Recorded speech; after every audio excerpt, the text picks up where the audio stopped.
It is January, okay? The only month of the year that starts with the letter J. In light of this new information, I think it's time to talk about my most anticipated albums of the year 2023. 2022 was a pretty good year, in my opinion, for music. A lot of unexpected releases, and most of your faves dropped this year. That Kendrick Lamar timer is going to be reset. You're not getting another album from him at least until 2030, so don't ask. But who I will continue to ask for and beg for new music from is Sampha. I've been asking for a new album since 2017. I'm tired of waiting. I'm tired of him teasing the voice every now and again, and he might not even be teasing it. He hasn't even done features like that. There should be no reason that I'm still stuck listening to Process, an album that he released in 2017. And here we are breaking deep into 2023, and there's been no mention, no teasers, no nothing. I'm like the pet to an owner who's forgot about him. If Sampha don't drop this year, I'm blocking him on Twitter. Okay, like I said, I got you. Sometimes you just got to take a stand. I want another Ray Shrimmer album this year. I feel like they've been kind of absent during the last 3 to 4. Even when they dropped that incredibly long double length album, one that belonged to Slim and then the other half that belonged to Sway, it didn't make the noise that I think they wanted it to make. So I feel like they have some catching up or some making up to do. Not to mention the most recent thing I heard from them was that terrible song that they did with Flo Milli. More specifically, I'd like to hear from Sway Lee because I think he's got a really great singing voice. And I think for the most part, when he's used to the best of his abilities, he's a great addition to most songs. We're going on 5 years since Astroworld came out, and he's still my favorite part of R.I.P. Screw. So whether it's a Ray Shrimmer collab record between him and Slim Jimmy, or it's just a Sway Lee record, I'm fine. Playboi Carti. I need that, okay? You really shocked me with Whole Lotta Red. I'm gonna be honest. I didn't know what to expect with that album, but I knew that there was a lot of intentional energy put into that record, and it is one of my favorites from 2021, but also probably my favorite from Playboi Carti in general. I'm really looking forward to this next release. I want to see if he can build on top of the creativity that I thought that he had and showed on Whole Lotta Red. I don't think there's any reason to believe that he wouldn't be able to do it. I've heard what feels like folklore around this new Playboi Carti album about it being better than Whole Lotta Red. I don't know if that's true or not, but I'm really looking forward to hearing it, assuming it comes out within the first quarter of 2023. Especially with his minions taking up such a huge part of Opium this year, with Ken Carson and Destroy Lonely making a lot of noise, while at the same time being complete dog shit. I feel like him coming back out will bring a little bit more legitimacy to the label and kind of bring forth that breath of fresh air that I feel like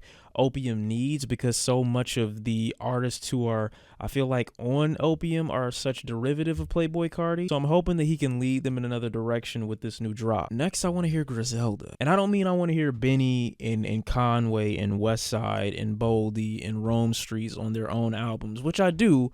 I want to hear a posse cut, like a collab label album. While it's healthy that they've all been leading down their own paths in their own careers over the last few years, I just feel like I'm missing that group camaraderie that I had when I first started listening to Griselda back in 2018. I think solo, they all have their own best bodies of work, but I feel like as a group, as a collective, they've still yet to hit that peak together. And with the skill sets that I think they've acquired and developed over the last few years, coming together on a collab record that's just the face of Griselda as a label would be extremely powerful, not only for them as a group, but for hip-hop. I feel like that's a necessary thing. The likelihood that we'll get a Tyler, the Creator album this year is probably around 60%. He's been on the streak of dropping an album every other year. 2017, Flower Boy, 2019, Igor, 2021, Call Me If You Get Lost.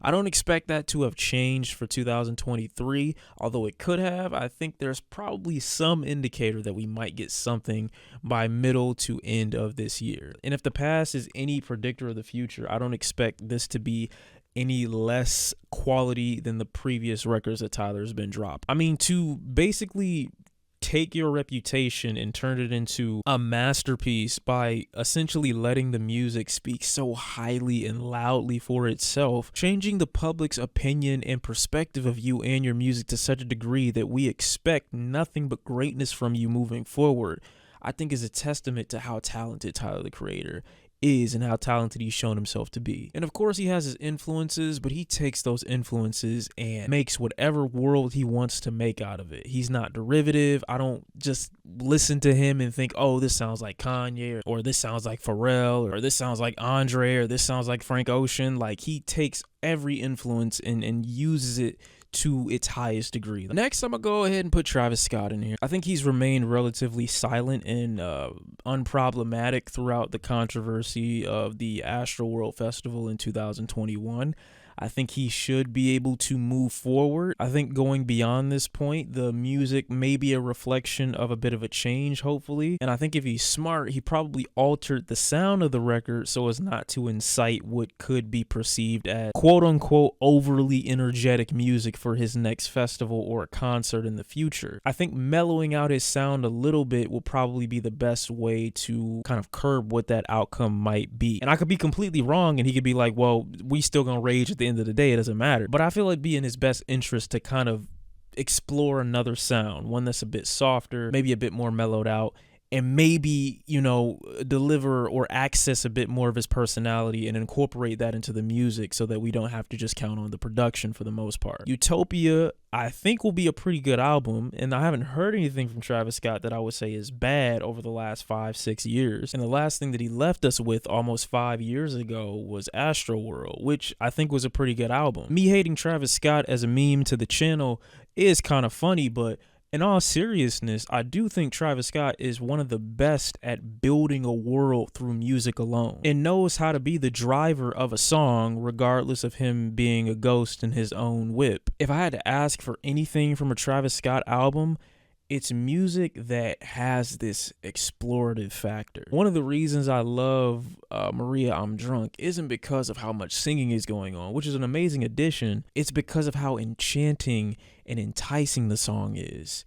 It is constantly drawing you into the next scene. And so I'm hoping that, along with a more well-established personality, accompanied with some non-robotic delivery from Travis Scott, might make an amazing album from him this year. The next person I'll put on this list is Blood Orange. I really enjoyed his EP this year, this whole 80s aesthetic, low-key synth pop era that he's kind of entering in once again. Has me fiending for another record from him. This EP was so short, but it delivered almost everything that I love so much about Blood Orange. It's got me hoping and wanting that we get some dream pop, chamber pop. I'm really looking forward to hearing how his vocals have expanded and grown since his last record, what world that he could potentially build with this record as well. I think this aesthetic, along with some more robust singing from Dev and a potentially larger, more broad take on dream pop and synth pop and funk, is exactly what he needs to take him to like the next level. Next person on the list is A$AP Rocky. I want A$AP Rocky to come back out for two reasons. One, I'm tired of people crediting everything that happens in the world to Playboi Carti when a good majority of those things came from A$AP Rocky. In essence, I feel like he's been absent for too long and hasn't made enough noise in a little bit to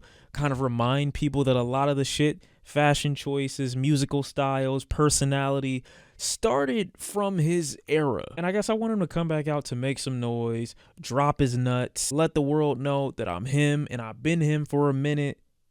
I'm kind of meat riding right now, I'm not gonna lie. But A$AP Rocky's always been a creative, and I don't really have any reason to believe that he wouldn't deliver with this next project. I'm excited for a new Rihanna project, especially her Lift Me Up record for the Black Panther soundtrack that came out this year. I thought that was a beautiful record. And although I don't agree with her being placed 68th on Rolling Stone's top 200 best singers of all time list, I do really enjoy hearing her voice, and I think it could be used in many different styles to entertain. The likelihood of her dropping an album and then going on tour for said album after just having a baby, though, is probably not likely, but we can hope, right? I want to hear from Tierra Whack this year. I'm still off of my high from Whack World and need a sequel, a continuance. Her vibe is so playful and funny, while at the same time being really tongue-in-cheek and witty. I just need her personality again this year. It needs to show, it needs to shine. Smino dropped last year, and I told y'all before that oftentimes I feel like,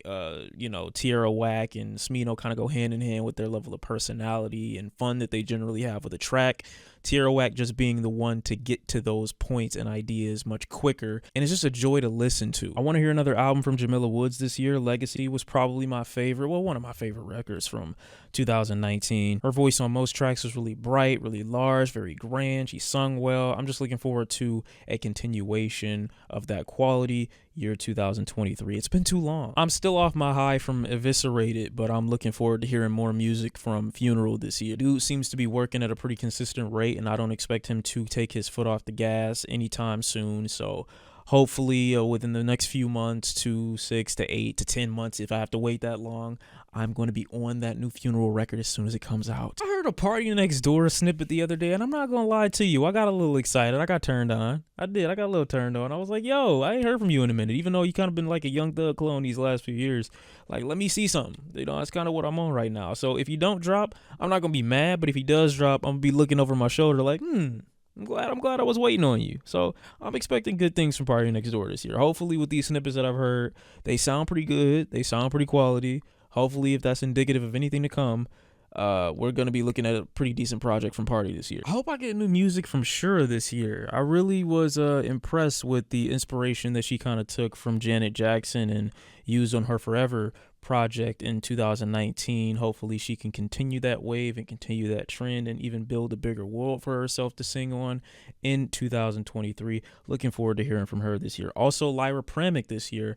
I would like to see a continuation of that futuristic sound that she was going through on the entire record before. Hopefully I can actually listen to it on time as it drops this year. I want to hear from Skepta this year. I wasn't the biggest fan of his most recent output. I think it was 2018. It might have been 2019. I'm not 100% sure. And while the album wasn't bad, it definitely wasn't the highest showcase of his skills. So I'm hoping he can kind of redeem himself this year. I hear Anderson .Paak and Knowledge are working on another project together. I'm not 100% sure if they are, and I don't even know if a date is confirmed on when it might be coming out. If it does drop, I'm really excited for it. Hopefully that's sooner than later, because the classic Is Yes Love needs a sequel. It needs a home. It needs ears to listen to it, and I volunteer as tribute. Waiting on this JPEG Mafia and Danny Brown collab album. I feel like this is a lie, but they've been talking about it too much publicly for me to believe they would just make up a lie out of thin air and not actually have produced or worked on anything.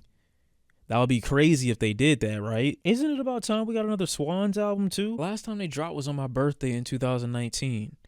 And if you want to continue the streak, go ahead and drop on my birthday again this year. I don't mind. I think it's asking for too much for Abel to drop another album this year. Even though I think he's been on a pretty good album streak as well. I don't expect one from him, but if he decides to come out with something else this year, I am welcoming it with open arms. I don't mind more music from him. Hopefully he's working with producers that can give him more interesting beats. I really like Schoolboy Q over the Alchemist production. That isn't saying much because I like most artists over Alchemist production, but I'm hoping after the reception to his most recent output in 2019 that he can bounce back and deliver something way more entertaining, way more heartfelt, something that doesn't take his great skill set and diminish it for a radio audience or radio appeal. And yes, there are artists that I could include like Frank Ocean, but do we really think we're going to get a Frank Ocean album this year? Most likely not. An artist I don't want to hear from at all in 2023, Drake, Youngboy, Tory Lanez. Oh, wait. Anyways, y'all let me know what your most anticipated albums for the year 2023 are. I got pretty much everything that I could think of off the top of my head. I'm sure there's way more that I could think of, but this is good for now. Who is your most anticipated artist for this year? Let me know.